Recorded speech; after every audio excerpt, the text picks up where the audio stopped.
Rescue crews are now in the fourth day of searching for a 92-year-old hiker missing in Allegheny State Park. As News 4's Nelina Shapiro reports, rescuers hope a new description of where he was last seen will help their cause. Hamilton got lost in the park on Wednesday while hiking with his 66-year-old daughter, Rebecca Huffman. When Hamilton was too weak to continue, his daughter walked to safety the next morning and called for help. On Sunday, she came back to the park and handed police this picture she drew of a mysterious concrete structure. Police say Hamilton was last seen about 100 feet from this structure. But here's the problem. Right now, officials can't find it. Hello, friends, and welcome to another episode. This time, we invite you to join us as we discuss some of the absolute strangest missing person cases that we've ever encountered. These stories are beyond strange and mysterious. None have any rational or scientific explanation, yet, according to those that experienced them, they actually happened. So sit back, relax, and let us know what you think in the comments below. Do you have theories on any of these? If so, please share. We'd love to hear them. Missing 92-year-old and the mysterious structure nobody can identify. On November 10, 2010, 66-year-old retired nurse Rebecca Huffman and her 92-year-old father, Reverend Thomas Hamilton, got lost while hiking in the Allegheny State Park. They walked for miles through dark woods, climbed up hills on their hands and knees, and were freezing cold. The very next day, Rebecca walked to safety and called for help. She stated that her father was too weak to continue, so she told him to stay put and not move. Search and rescue was immediately deployed to the area, and there was no sign of her father, Thomas. The next day, Rebecca came back to the park and handed police a picture she drew of a mysterious concrete structure about 6 feet in width and about 15 to 20 feet wide. It was a 3-foot-high structure that you can walk into and be standing on a rock-like floor. Thomas was last seen about 100 feet from the structure. But there was a huge problem. Officials were never able to find this mysterious structure that his daughter Rebecca described. A massive 8-day search conducted by hundreds of volunteers, police officers, firefighters, and K-9 units over 5,000 acres of the park turned up nothing. Strangely enough, 2 years later, his remains were found 500 feet from where the search and rescue crews started their official search. The mysterious structure has never been located. Linda Ortega and the people hiding in the bushes. On September 22, 2012, Linda Ortega and her brother Eddie Huff set out for a day's hiking in the Arkansas Ozarks. The area in which they were hiking was an area that they both frequented. However, during their hike, Eddie suddenly found himself in an unfamiliar area. Eddie looked up through the trees, hoping to find some degree of positioning from the mountains around them, and when he looked beside him, Linda had simply vanished. When Eddie eventually returned home, he seemingly had no memory of what had happened in the park.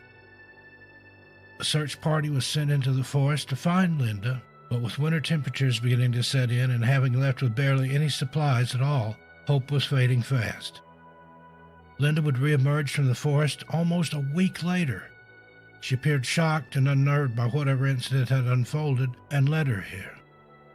She would later claim, although the details were murky at best, that she came across people, but when she asked for help, they'd act like they didn't hear her. Linda says she remembered them looking right at her and not saying a thing. These people were hiding in the bushes, she says. They were following me but would not help me. In addition, Linda stated that dark figures appeared in the forest at dusk. They were like silhouettes that moved through the trees, but no matter how much she screamed, they couldn't hear her. She said they constantly watched her, but never acknowledged her calls for help. Linda said that she was just glad that the forest had finally released her. Casey Hathaway and the Bear. 3-year-old Casey Hathaway disappeared from his great-grandmother's backyard on January 25, 2019. Casey was playing with 2 other relatives in his great-grandmother's backyard the day he went missing. When he didn't come inside when the others did, his family started searching for him. After 45 minutes passed, his grandmother called 911. Okay, and what's going on there? We lost my 2-year-old grandson that's walked in the woods back there and we can't find him. 3-year-old grandson. Okay, so who's there with them? His little sister. Are you saying his 3-year-old? Yeah, he's 3. Okay. The girls come to the house and left him there, and he's walked off somewhere, and we can't find him. Okay, but you're not there at the house now? I'm at the house, yeah. Okay, and how long ago do you know he walked in there? It's been at least 45 minutes, because we've been looking all in the woods for him. And it's behind your house? Huh? Is it directly behind your house? Yeah. Well, on the side, yeah. Is he a white, black? He's white. Do you know what he was wearing? Probably a black little coat. A black coat? Yeah. Okay. Does he usually do this? Huh? Does he usually do this? No. Was he wearing pants? Yeah, he had pants. Was it jeans? Yeah, I think so. Okay. And you said about 45 minutes to go? Yeah. Okay. All right. Is it a big area of woods behind your house? Yeah, it's pretty big. I think you've been out there looking for him? Yes. What is it? Yeah. Okay. All right, we got a deputy headed to you, okay? And you said 45 minutes directly behind your house or the side? Yeah. Okay. All right, if you see him, let us know. We have some deputies headed that way, okay? Okay, All right, thank you. Thank you. He was walking in the woods back there and we can't find him, his great-grandmother told the 911 dispatcher. The other ones came through the house but left him there and he walked off somewhere and we can't find him. Search and rescue teams from across the state immediately came together to brave the treacherous terrain and low temperatures hoping to find Casey. 3 days later, rescuers were still combing the woods when they heard the missing 3-year-old boy call out for his mother. In the emergency room, Casey started talking about what happened in the woods. He said he had a friend that was a bear. The bear took care of him and kept him warm while he was lost in the woods. Casey goes on to say that the bear also fed him berries. Now, the local sheriff stated that there are bears in the woods of Craven County, North Carolina, but there's no evidence to prove one was with Casey. He goes on to say, all that matters is that something was there to comfort Casey during the 3 days he was missing. Stephen Kubaki, missing for over a year. One February morning in 1978 near Lake Michigan, student Stephen Kubaki would venture out to indulge in several hours of skiing. However, when he still hadn't returned the following day, a huge search was put in motion. Strangely and ominously, footprints were discovered at a location where the student claimed to be heading. And what's more, they stopped right at the frozen water's edge. There was no sign of any markings on the frozen surface of the water, and no signs that the ice had been broken anywhere. Later that day, Stephen's skis and backpack were discovered. However, no other sign of Stephen came to light, and the searches were eventually called off. His family, while not giving up hope, were prepared for the worst. Then, over a year later, in early May 1979, Stephen would appear out of the blue on his parents' doorstep. He had very little memory of where he had been. He had awoken earlier that day in a field in Pittsfield, hundreds of miles from where he disappeared, and around 40 miles from the family home. Even stranger, he was wearing clothes that weren't his and had a strange bag of maps with him that he didn't recognize. Rather than compensate himself financially with the many offers from media people for his story, he instead retreated from the public, refusing to speak of the incident, of which he claimed he had no memory, and not wishing to undergo such things as hypnotic regression, as he wasn't experiencing any psychological problems and wished to keep it that way. Ambrose Smith, gone for 24 hours. Ambrose Smith normally played happily at home in Newaygo County, Michigan. But on October the 8th, 2013, Ambrose was sitting in the lounge with her father when he briefly left the room, and upon his return, she was nowhere to be found. A massive search involving hundreds of volunteers was immediately activated, covering the entire surrounding area. It wasn't until the next day that Ambrose was found a few miles from her home. Strangely, she was discovered in a location that had been extensively searched the previous day. How the little girl had managed to traverse such a huge distance and evade the search teams who sprang into action so soon after her disappearance remains a complete mystery. Zen Rong vanished while piloting an aircraft. On March 15, 2016, Zen Rong flew out of Ann Arbor in a 1984 Cessna 172P owned by the Michigan Flyers. When it was overdue to return, authorities were notified and the wreckage was found in a forested area near Manitowoc, Ontario, northeast of Munising, over Lake Superior. The downed Cessna he had been flying was found in a densely wooded area in Ontario the same day he rented the aircraft from a flying group at the Ann Arbor airport. But Zen was not at the scene of the crash, and there were no footprints in the snow to indicate that Zen was in the aircraft at the time it crash-landed. All the evidence indicates the aircraft was operating normally and crashed because it ran out of fuel. Authorities have theorized that at some point prior to the crash, Zen must have exited the aircraft while it was in the air. Searches around the crash site and along the route that the aircraft was known to have traveled were searched, and yet nothing was found. Another search was conducted in the Petoskey area where Zen's cell phone last pinged, but again, nothing was found. Zen Rong was an experienced pilot who was also a PhD candidate at the University of Michigan. As of this recording in June 2020, his whereabouts are still unknown, and his case remains a mystery. Number 5, Man Saved by Owl. In November 2021, 64-year-old Mike Stevenson shared his incredible survival story and wowed the world when he revealed that an owl saved him and led the way home. This case remains a mystery. In 1975, Mike had just graduated high school and was looking for a more hands-on sort of job. The idea of sitting behind a desk didn't appeal to him, so he found himself a job in the Flathead National Forest in the Big Salmon Creek area trapping wildlife. In the autumn, Stevenson was joined by other workers who were out trapping large animals such as bears, elk, and deer, but Stevenson had been tasked with catching smaller animals like beavers. As the autumn drew to a close and winter began to set in, the other workers left the camp that had been set up at Big Salmon Creek, leaving Stevenson behind. The camp had been equipped with a wall tent to keep the cold weather out and to preserve the hay and grain, and the autumn workers agreed to leave the wall behind for Stevenson. According to him, the hay attracted rodents, which in turn attracted an owl who would sit on the wall and hoot well into the night.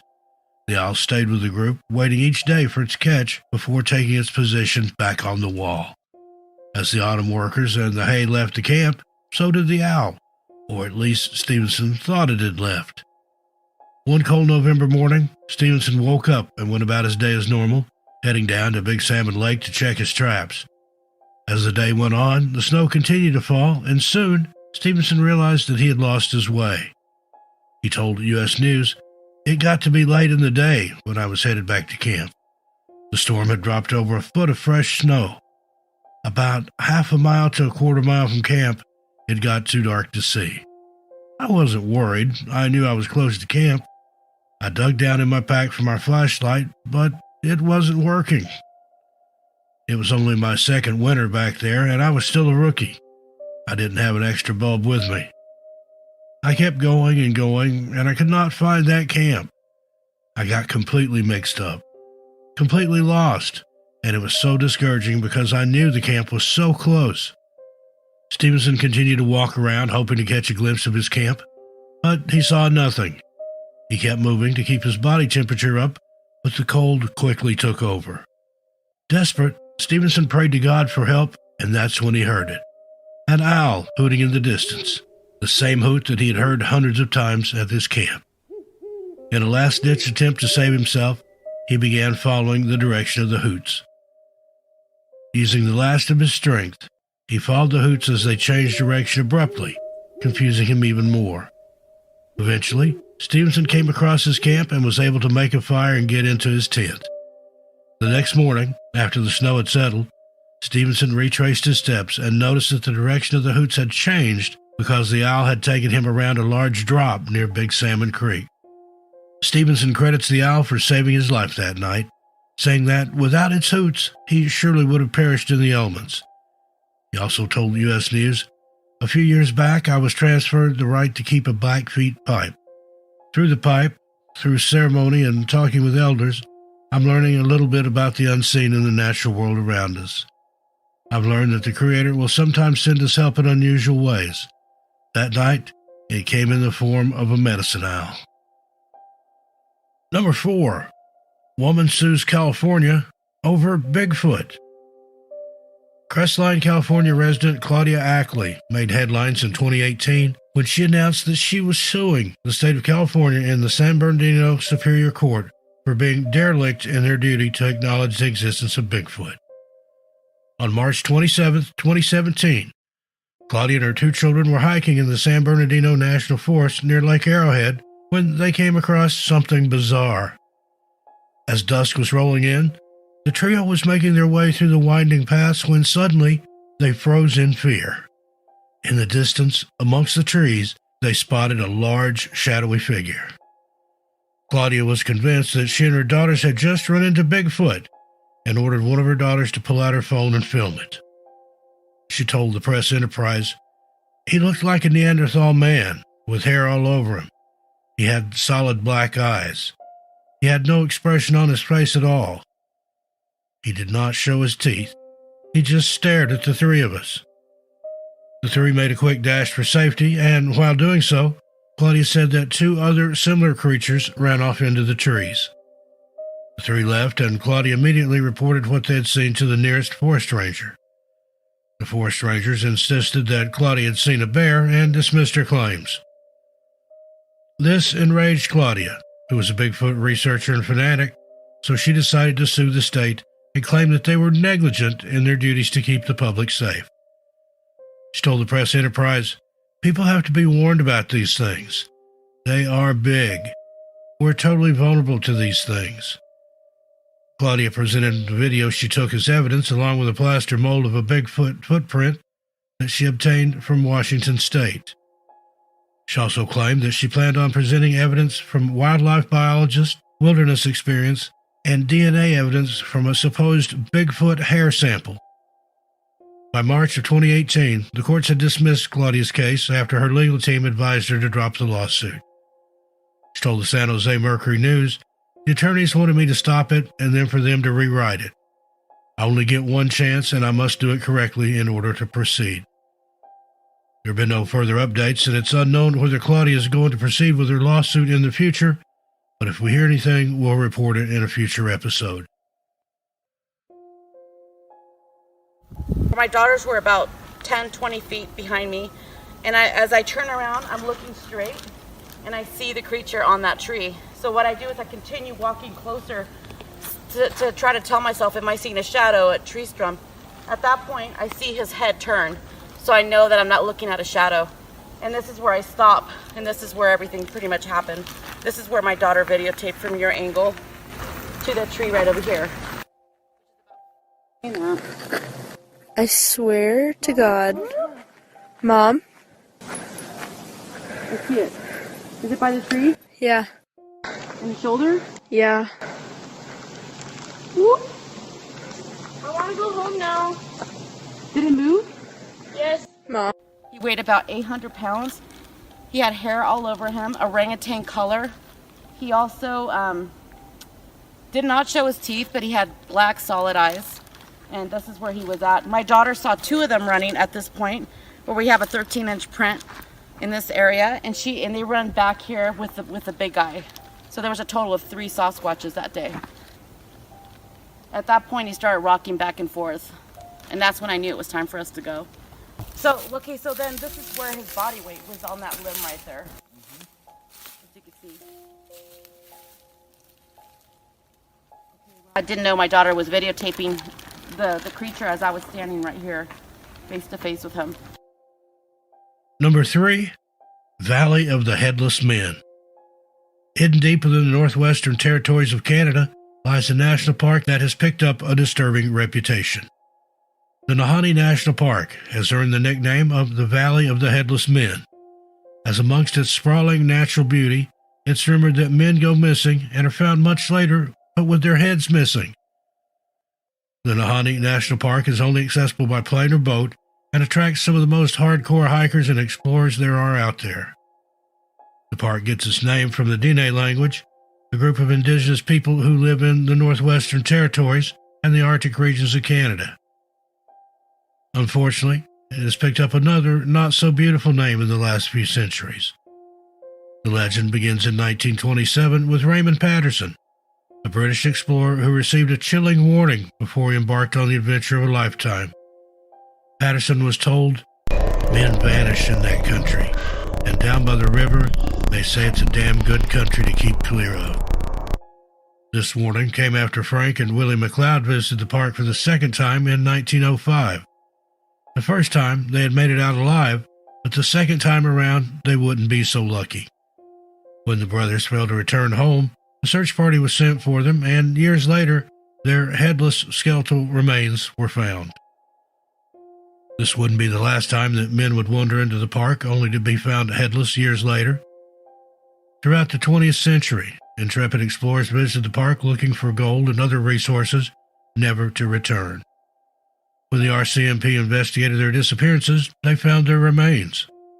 These events led people to believe that the park was haunted, or that something supernatural was at play, and further events would solidify this belief. The RCMP were able to deduce that those who passed in the park likely did so either from exposure or at the hands of others, but this hasn't stopped the legend of the Valley of the Headless Men from living on. As if these incidents weren't enough to make Canadians think that Nahanni National Park was haunted, a spate of UFO sightings and mysterious plane crashes only added to their fears. The Dene people have spoken about the park for many centuries, passing down folk stories through the generations of monsters and unexplainable things in the park. Despite logical explanations existing for most of the bizarre goings-on, the Canadian people are still very wary of the park, and parts of the park itself have been closed off to the public. The official reasoning? It's because parts of this park are important to indigenous communities, but some have postulated whether the Park Service is trying to keep a lid on the unknown that lurks in the shadows of these trees. Number 2, Encounters with the Mantis Man. In July 2011, an interesting post titled "Praying Mantis Sighting New Jersey" popped up on the website phantomsandmonsters.com. The author of the post, Lon Strickler, a friend of mine, explains how he received an email from a witness who claims to have come in contact with a bizarre praying mantis-like creature. The witness details how they were out fishing on the Musconetcong River in New Jersey, which is part of the National Park Service Wild and Scenic River System. When out of the corner of their eye, they saw something not entirely human. As they waded through the river, something to the left of them caught his attention. The witness described the creature as humanoid, tall, 6 feet at least, but possibly as tall as 6'6" to 7 feet. Triangular head, huge, slanted black eyes, just like a praying mantis. Its whole body was gangly, knobby, but you could still sense it was powerful. He explains how the creature had a grasshopper thigh, but was bent forward like a human. In a heart-stopping moment, the creature noticed him, and the two stared at each other before the creature slowly began to back away. Before the witness had time to react, the creature simply evaporated as it was moving away from him. Another witness account adding to the same post came from a person in Texas who also claimed to have seen something very similar. In December 2009, the witness was having a family get-together when members of their family came running into the room, screaming that a plane had crashed into a nearby field. The witness and his brother ran to the field to see what was going on, and it was there that they experienced something they will never forget. The witness wrote, "We didn't see anything out of the ordinary, except a strange burning smell that smelled like burning mesquite. We didn't think anything of it since it was kind of nippy and someone could have been burning wood in their fireplace. We told them to show us where they saw the plane go down, and as we walked over to the place, they showed us. As the witness and the group moved closer to the spot, they felt an electrical charge in the air, followed by lights peeking through the trees. As they got closer to the lights, they saw that the lights were emanating from an oval-shaped object that was hovering a few feet off the ground. The witness wrote, "As we stood there in total shock, my brother next to me expressing his disbelief, we saw two strange-looking men appear from around the object. They at first didn't notice us. They were busy running around and gathering objects from the ground, from the trees. They didn't seem to notice us at first. They looked to be about the size of my oldest nephew, about 4 feet tall. But they looked very skinny, like they had no meat on their bones. Their heads were large and their arms were long, skinny, and hung down around their knees." According to the witness, the nephew shouted at them, which startled the creatures running around the shiny craft. The witness said, "That's when the creatures turned and noticed us. The sight of these creatures was something that will haunt me till the day I die. It turned and looked right at us. Its eyes were large, almost like the eyes of a praying mantis, except they were jet black and wrapped around its head. The two creatures looked at us for about 7 seconds, not an ounce of movement, before they calmly walked around the craft, one right after the other. They disappeared behind the craft, and we never saw them again." Other encounters with praying mantis-type creatures were also featured in the article. However, these two are the most prominent. Are these accounts proof of hybrid creatures living amongst us? Or is there a scientific explanation for what these witnesses saw? Personally, I know a woman out here just across the river in Vancouver, Washington, who claims she saw a giant mantis standing on the street corner one night while she was out having a cigarette. She said it was almost as tall as the lamppost it was standing under. When she looked again, the creature had simply disappeared. Number 1. Woman killed by mysterious animal. 77-year-old Brenda Hamilton stepped out of her home in Pantego, North Carolina, near Pettigrew State Park, for what would be the final time. February 15, 2019, had started out like any other for Brenda. She went about her daily routine before leaving to go for a walk. Brenda was described as a pillar of the community. She was a school teacher at the Pungo Christian Academy, having been there since 1968. Everyone in Pantego knew her, and nobody had a bad word to say about her. So when she was discovered on the side of Indian Run Road, everyone was in shock. According to reports, Brenda was badly wounded and had to be transferred to the nearest hospital. Unfortunately, her injuries were too severe, and Brenda passed away shortly after being admitted. We've learned that a teacher attacked this past Friday by an animal has died of her injuries. 77-year-old Brenda Hamilton of Pantego was attacked by an animal on Indian Run Road around 5:47 a.m., according to the Beaufort County Sheriff's Office. Hamilton is listed as an English teacher at Pungo Christian Academy on the school's website. Biologists with the North Carolina Wildlife Resource Commission performed some preliminary DNA tests and have eliminated the possibility that any wild animals indigenous to the area were involved in the attack, the sheriff's office said. Deputies are continuing to investigate to determine if any domestic dogs in the area could have attacked Hamilton. News reports quickly sprang up about Brenda's passing, with the Beaufort County Sheriff's Office announcing that they were unable to determine exactly what animal had caused her wounds. DNA samples were taken from Brenda and submitted for testing, but the announcement by the Beaufort County Sheriff's Office left local residents fearful. Was there a mysterious and unknown animal lurking in the woods? Or was there a reasonable explanation behind this? 2 long years later, the University of Florida, who partnered with the Beaufort County Sheriff's Office, announced that DNA testing had finally revealed the animal responsible for Brenda's injuries. In a statement to WECT Channel 6 News, Anne-Marie Clark of the University of Florida Forensic Program said, "Evidence suggested that it was a domestic dog, and there was no indication of gray or red wolf, coyote, or fox. It also suggests there was no bear or large cat, such as a bobcat or a panther." Anne-Marie also surmised that multiple dogs had attacked Brenda, finally putting to bed the rumors that a dangerous and mysterious creature lurked in the woods around Pantego, North Carolina. 1-ton boulder called Wizard Rock disappears in Prescott National Forest, then suddenly reappears. Forest officials in Arizona were mystified this past October when local landmark Wizard Rock, a 1-ton boulder, suddenly vanished from Prescott National Forest.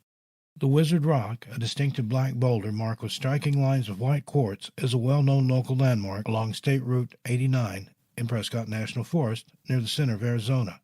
In addition to being an admired natural monument and stopping point for tourists, the Wizard Rock is also a hefty formation, estimated to weigh around 1 ton, so park officials were shocked to find it had gone missing. But it gets stranger. 2 weeks after the Wizard Rock disappeared, it mysteriously reappeared to the exact spot and position, almost like it had never moved. In addition, Park Services stated that there were no visible marks on the ground to suggest it was moved by a large piece of equipment.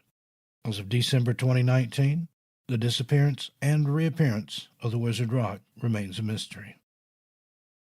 Mysterious force snaps hundreds of trees in Washington near Olympic National Park. An unexplained incident happened near the forests of Olympic National Park on the shores of Washington State, and Park Service officials and scientists have been left baffled by a lack of definitive explanations. In the early morning hours of January 27, 2018, an extremely powerful force of some kind knocked down over 100 trees along the north shore of Lake Quinault on Washington's Olympic Peninsula. While high winds or some other meteorological phenomenon was immediately assumed to be the cause, weather data show that nothing out of the meteorological ordinary occurred. So then what exactly happened in the woods of Washington that morning? To make matters even stranger, on Friday, April 5, 2019, 26 power poles came crashing down in a cascading effect in Tukwila, Washington. The terrifying incident was recorded and shows one of the power poles crashing through the roof of a passing vehicle. I would like to stand here and tell you that I know what caused it, but I don't. We've ruled things out, but we've not ruled anything in, Seattle City Light CEO Deborah Smith said. Seattle City Light says they ruled out lightning and weather as causes, but as of today, this incident also remains a mystery. Lost Boy Larry. On 7 August 1973, New Mexico CB radio operators heard the disturbing pleas and cries for help from a little boy by the name of Larry. He said he was trapped in a red and white pickup truck with his father, who had died, possibly of a heart attack. He said he and his father had been rabbit hunting when his father collapsed on the steering wheel, and as a result, the truck had flipped into a ravine where the doors became jammed, making it unable to escape. The messages were reported to the local authorities, and the police launched a search for the little boy in the foothills of New Mexico and near the Petroglyph National Monument. Despite the fact that some people thought it was a hoax, the police took it seriously. It was definitely possible that this child was somewhere in the desert. However, Larry had no idea where he was. He was struggling to answer questions and became confused easily. Some people thought that perhaps he had a head injury. He said his legs and knees had been hurt in the crash. By the second day, Larry was not transmitting regularly. Other people joined in the conversation on their CB radios. Some of them were concerned citizens who honestly wanted to help. Others were hecklers who wanted to make fun of Larry. By the third day, Larry's voice was growing weaker. He said that his father hadn't moved at all, and searchers were sure the man must be dead. On the fourth day, Larry's voice was growing very faint, and he said he knew he wasn't going to survive. Shortly afterwards, Larry's transmissions faded away, and he was never heard from again. The signal was heard in Arizona, California, and Wyoming. He was switching between channels, desperate for somebody to help him. Those that spoke to Larry are adamant that it was not a hoax because of the emotion and terror in his voice. But others call it a hoax and suggest that after 40 years, something surely would have been found. Strange structures in Santa Fe National Forest. Forest Service officials and park rangers in the Santa Fe National Forest have discovered numerous mysterious structures, which have them scrambling for explanations. The structures range in size, but have all been constructed out of fallen trees and limbs, with some reaching over 20 feet tall and dozens of feet in diameter. Whoever, or whatever, is building the structure seems to be accelerating its efforts, as more and more have been found in recent weeks. The Forest Service has no idea who is building them or why, but their response so far has been to dismantle any that are found. Bigfoot's not going to be happy. The destruction of these mystery structures is to mitigate the forest fire threat they create. National Forest spokesperson Julianne Overton says that whatever the structures are for, they are dangerous for the park and its visitors. They may have as many as 1,000 pieces of wood in them. The wood is seasoned and dry, and the design is similar to a classic kindling pyramid, but on a much larger scale. And to exacerbate the obvious fire danger, people appear to be using fire rings inside many of the structures. While some of the structures appear to be a rudimentary teepee-like shape, which could be used for shelter, others appear to be a solid cone of wood. No one knows who is building these structures or why, but many have suggested they are the work of a cult that uses the wooden frameworks for ritualistic purposes.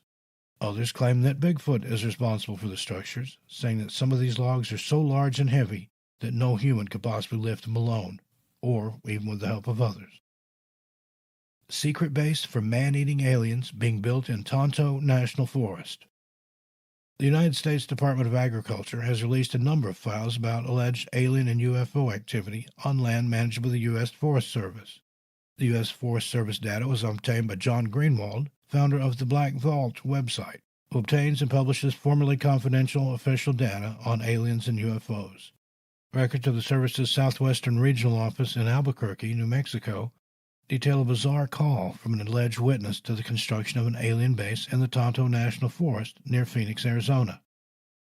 An email was sent by the department to all rangers on December 30, 2013, detailing the extraordinary encounter.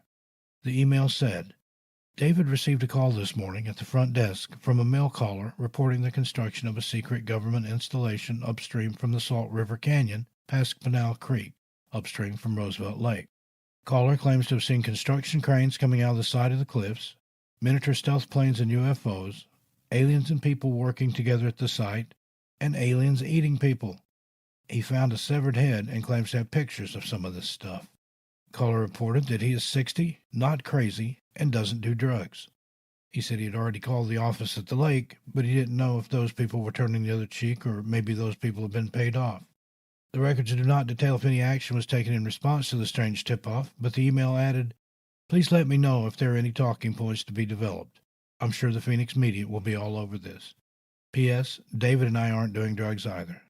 There are long-standing claims by alien conspiracy theorists that there are aliens living here on Earth and the government knows about it, but it's kept top secret from the public for fear of what would happen if they knew. Bizarrely, this is not the first reference to there being a secret military/alien base in the Tonto National Forest. George A. Filer is a former U.S. Air Force intelligence officer who claims aliens and UFOs were actually aiding the U.S. during the Vietnam War. He is now the director of the eastern section of the Mutual UFO Network, or MUFON, based in the United States, which is the world's largest organization dedicated to UFO and alien investigation. In a series of online reports known as Filer's Files, a man called Scott Heckman spoke of a base being in the National Forest where scores of people have also gone missing. He wrote, The most major base that I've been able to follow the craft towards is located in the Tonto National Forest. I discovered this while camping in the Sierra Ancha Wilderness. The UFOs kept flying down into the basin 2 minutes apart. They flew low, out of the southeast at about 2,000 feet above the terrain. During the daytime, A-10s use the area for training. Refueling practice also occurs here both day and night. These areas have also been plagued with several unexplained disappearances that have occurred in Cochise County over the last 30 years. Cars are abandoned with people's ID, money, and keys left behind. Alleged bases include a huge underground one near Dulce, New Mexico, about 250 miles from the Tonto National Forest, a base for a species of aliens known as tall whites within the Nellis Air Force Base in Nevada, and also an alien/military base at the top-secret Area 51 U.S. Air Force site, also in Nevada. So why would the Air Force need such a large area of land? Because they gave some of it to aliens to build underground bases so they don't accidentally encounter a person and kill them.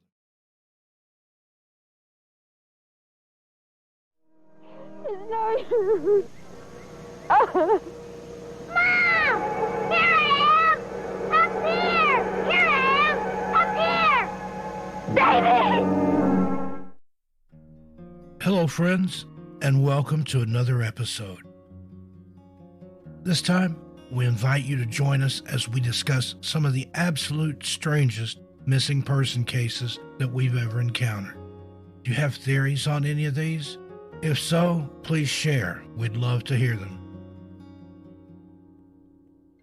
Jared Negrete. 13-year-old Jared Negrete was a Boy Scout who was on his first overnight backpacking trip. He was last seen on Friday, 19th of July, 1991 at about 6 p.m. when he fell behind his fellow scouts on a hike to the summit of the 11,500-foot Mount San Gorgonio in the San Bernardino National Forest, Southern California. Another group of hikers spotted Jared straggling behind and notified the scout troop leader at the mountain summit, but the leader, an experienced hiker, said he would pick up Jared on the way down. When the leader finally decided to descend the mountain, Jared was nowhere to be seen. As soon as the troop leader realized that Jared had disappeared, he accompanied his 5 other scouts back to the base camp and then hiked about 5 miles in the dark to get help. San Bernardino County Sheriff's deputies, along with search and rescue teams from as far away as Sierra Madre and San Dimas, began searching a 130 square mile area of the San Gorgonio Wilderness, a rocky, tree-lined terrain. Within 3 days, their search was focused on a 6 square mile area where a footprint believed to match one of Jared's high-top tennis shoes was found. Searchers also discovered beef jerky and candy wrappers believed to have been dropped by the scout, and most importantly, his camera was located. On the film roll were 12 pictures.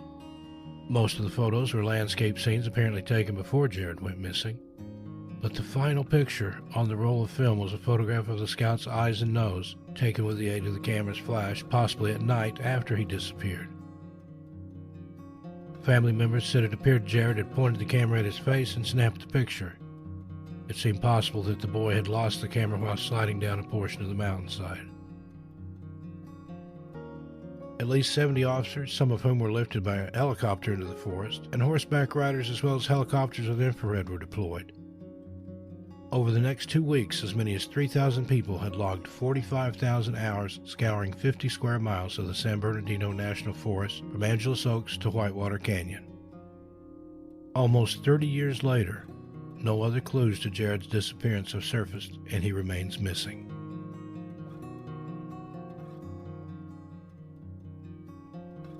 Casey Hathaway and the Bear.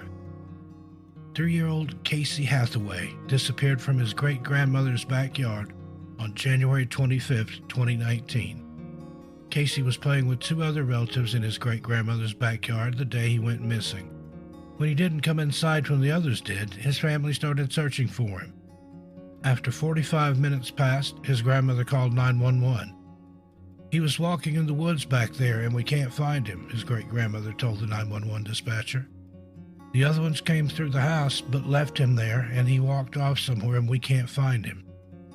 Search and rescue teams from across the state immediately came together to brave the treacherous terrain and low temperatures, hoping to find Casey. 3 days later, rescuers were still combing the woods when they heard the missing 3-year-old boy call out for his mother. In the emergency room, Casey started talking about what happened in the woods. He said he had a friend that was a bear. The bear took care of him and kept him warm while he was lost in the woods. Casey goes on to say that the bear also fed him berries. Now, the local sheriff stated that there are bears in the woods of Craven County, North Carolina, but there's no evidence to prove one was with Casey. He goes on to say, "All that matters is that something was there to comfort Casey during the 3 days he was missing." Carol Vanhala. 3-year-old Carol Vanhala went missing on June 28, 1959, in the Dickinson County picnic grounds in Michigan. The Vanhalas had 4 daughters and took them to the Dickinson County picnic grounds at Norway Lake for an afternoon of outdoor fun. Carol's mother was raiding the group for dinner when she noticed Carol was missing. After a quick search, law enforcement was notified. A large-scale search was conducted using 500 searchers, a helicopter, and canines. Although the canines picked up on her scent, they would then lose it. About 13 hours into the search and rescue team could hear a faint cry from a child. In an area heavily laden with swamp and underbrush, authorities found Carol. The previous September, a 4-year-old boy had vanished under similar circumstances, but he was found dead of exposure 4 days after he went missing. Carol was taken to a hospital with scratches and signs of exposure. David Gonzalez. David Gonzalez disappeared while camping with his family in Fawnskin, California on July 31, 2004. David asked his mother if he could have the truck keys. There was a box of cookies in the truck and he wanted a treat. The vehicle was only 50 yards, 46 meters away, and his mother watched him as he walked to the parking lot near the Big Bear Lake campsite in Northern California's San Bernardino National Forest. She turned her back for a second, and when she looked around again, David was gone. David's mother reported that she heard no sound at all while her back was turned, though she did see a beige truck speeding out of the campground around the time that her son went missing. Since there were no signs of abduction, authorities did not pursue that lead. The cookies that David went to get were still in his family's locked vehicle, so he never made it to the truck. Rescue teams in San Bernardino County scoured the woods for David. They found no signs of struggle or of the boy. The search went on for 9 days, but rescuers never found him alive. In 2015, hikers stumbled upon David's remains about a mile from his family's campsite. Authorities chalked this up to a mountain lion attack, but how could a mountain lion have silently dragged a 9-year-old boy a mile without leaving any blood or signs of struggle? Surely David would have screamed or cried out, but nobody at the campground, including his mother, reported hearing or seeing anything. Ambrose Smith, gone for 24 hours. Ambrose Smith normally played happily at home in Nuevo County, Michigan. But on October the 8th, 2013, Ambrose was sitting in the lounge with her father when he briefly left the room, and upon his return, she was nowhere to be found. A massive search involving hundreds of volunteers was immediately activated, covering the entire surrounding area.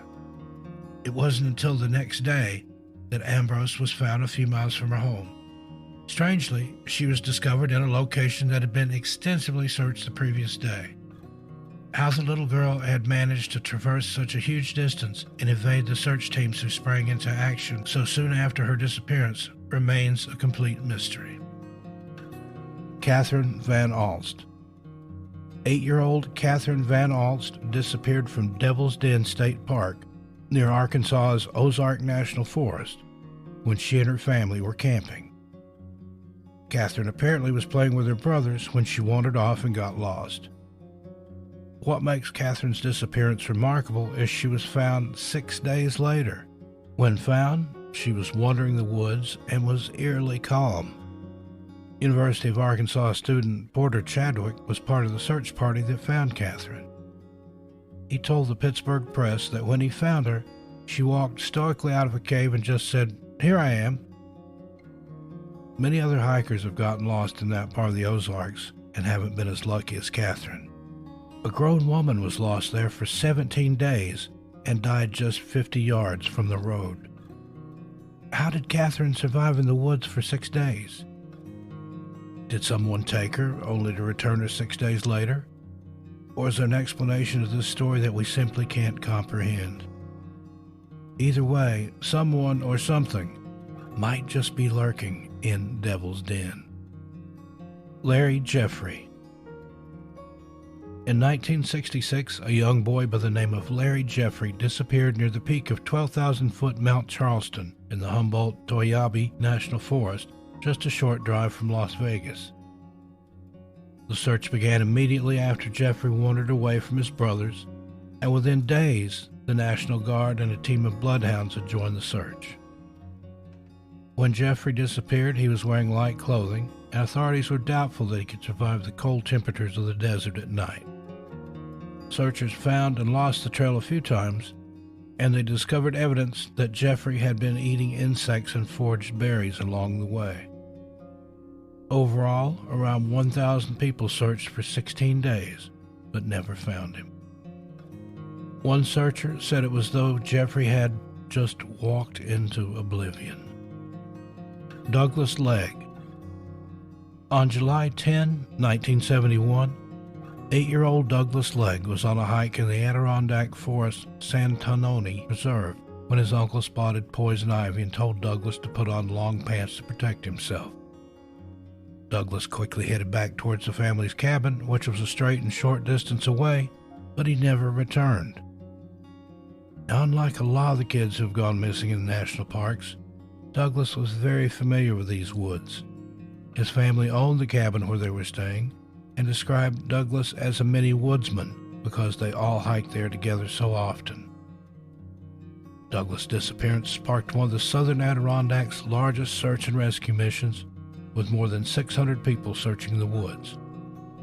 But like David Gonzalez, Douglas left no trail.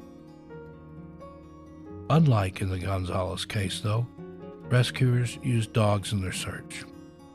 Some accounts describe dogs following Douglas' scent over a 30-mile trail through difficult terrain. How could a young child, even one experienced in the woods, have traveled alone for such a distance? The family became so desperate to find Douglas that they began suspecting each other and even close friends of abducting Douglas. But investigators were certain that Douglas had simply gotten lost. It's been nearly 50 years, and Douglas has never been found. Alfred Beilhars. 5-year-old Alfred Beilhars is the first recorded drowning in Colorado's Rocky Mountain National Park, though whether Alfred actually drowned is controversial. On July 2, 1938, Alfred had gone on a fishing trip with his parents and 10 older siblings for the Independence Day weekend. Alfred was with his family on a trail near Fall River when he fell behind the rest of them and vanished. A search began immediately and expanded to more than 100 civilian Conservation Corps members within 45 minutes, but there was barely any sign of Alfred anywhere. The authorities originally believed Alfred had fallen into the river.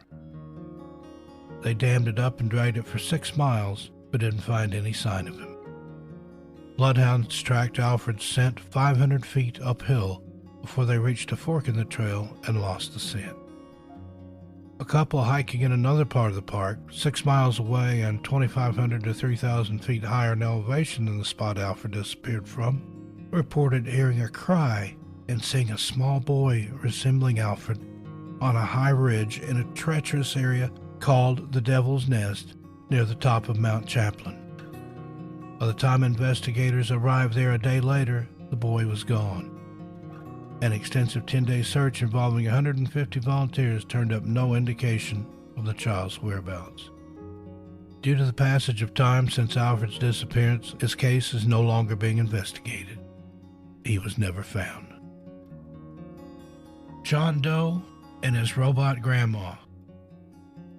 On October 1st, 2010, 3.5-year-old John Doe, as he's being reported, and his relatives were camping by a popular fly fishing location near Mount Shasta. Around 6 p.m., the child's parents realized their son had suddenly gone missing. According to Mr. Doe, his youngster was there 1 second and gone the next. They scoured the area he had last been seen in, complete panic-stricken horror. After hours of feverishly searching, the little boy still had not turned up. Now desperate, the distraught father decided to call local police deputies and United States Forest Service officers. Rescue personnel combed the forest well into the night, yet there was no sign of the toddler. 5 hours after John had disappeared, authorities found him laid down on the brush directly next to a trail that had been previously searched. He appeared to be in a dazed, semi-conscious state. Mr. and Mrs. Doe attributed this to exhaustion and were simply grateful their little one returned physically unharmed. Medical staff gave full clearance, so the freshly reunited family were permitted to return home. Everyone's lives quickly went back to normal, yet only a few weeks later, the small boy would share a disturbing tale about his terrifying ordeal. One day, little John's grandmother, Kathy, who he called Cappy, was playing with him. Suddenly, he looked towards her and said that he didn't like the other grandma, Cappy. Confused, she asked him what exactly he meant. Little John explained that while he was lost in the woods, he'd been taken deep inside a mountainside cave by a woman he thought was Grandma Cappy. She led him into a cool, dark, spider-infested room filled with motionless humanoid robots. Scattered across the floor were dusty purses, guns, and other various types of weapons. As John anxiously faced his grandmother, he noticed an eerie light radiating from her head. In this moment, he realized she was not his real granny. Grandma Cappy firmly instructed the boy to defecate on a piece of paper. When he refused, she became increasingly agitated and repeatedly requested him to do so. Eventually, the grandma look-alike succumbed to frustration and moved on to a different topic. Allegedly, she informed little John that he had been planted in his mother's womb and was actually from outer space. Shortly after this extraordinary account, she took the boy back outside to a thicket and advised him to wait for help. Upon hearing this disturbing story from her grandson, an outraged Grandma Kathy called her son and demanded to know what he was allowing her grandchildren to watch on television. Mr. Doe lamented that he had heard an identical recollection only a few days prior. Initially, the two chalked it up to an overactive imagination. Yet the more Grandma Kathy thought about it, the more little John's story perplexed her. What kind of TV show would feature some of the ludicrous topics that the boy was describing? Even more chilling was the idea that she might have some kind of doppelganger assuming her identity in order to abduct innocent victims. With those particular thoughts in mind, Kathy decided to share a haunting experience of her own. Only a year before, she had gone on a camping trip within close proximity to where little John's ordeal occurred. In the morning, she awoke face down in the dirt. Somehow, she had been inexplicably removed from the sleeping bag within her tent and transferred a short distance away. Upon rousing, she felt an intense pain at the base of her neck. 2 puncture wounds were present, and the surrounding skin was red and inflamed. Another friend who accompanied her on the excursion suffered a matching affliction. The pair originally attributed these injuries to a possible spider bite. Both Kathy and her travel companion became violently ill. In fact, she was so sick that she could not even muster the strength to pack her things. Her mind raced as she desperately tried to recall what happened mere hours ago. Only one thing surfaced: glowing red eyes. While she was drifting into slumber, she remembered seeing several creatures gazing through the darkness. At the time, she assumed they were produced by a herd of deer. Following this traumatizing outing, Kathy felt completely drained of her creativity and emotions. Several months would pass before she felt like her old self again. Admittedly, Grandma Kathy would have dismissed her episode had little John not come forward with his first-hand encounter. Now, listeners to this channel are no doubt familiar with the legends and lore pertaining to Mount Shasta that have existed throughout the centuries. We've done a video about it. The indigenous peoples of the area chronicled a fallen race of prehistoric giants that were said to inhabit the region. Others claim beings known as Lemurians used local caves as entrances to an underground crystalline city called Telos. Some allege a large energy vortex is present within the territory. In modern times, there are many UFO and Bigfoot sightings reported. Each year, though, 26,000 visitors flock to this revered mountain from countries across the globe. There have been an alarmingly high number of curious missing person cases within this picturesque terrain. While little John Doe's incident seems unbelievable, it's important to consider the odd history and happenings afflicting this area. An open mind may be the only thing that will finally resolve this age-old mystery. Well, folks, there you have it. What do you think of these cases? Make sure you let us know in the comments below. Also, if you enjoyed this video, please like and share it with your friends on social media. By liking and sharing our videos, you're helping our channel and videos to get noticed by the YouTube algorithm. Till we meet again, take care of yourselves and each other. I'm Steve Stockton, and I'll talk to you next time.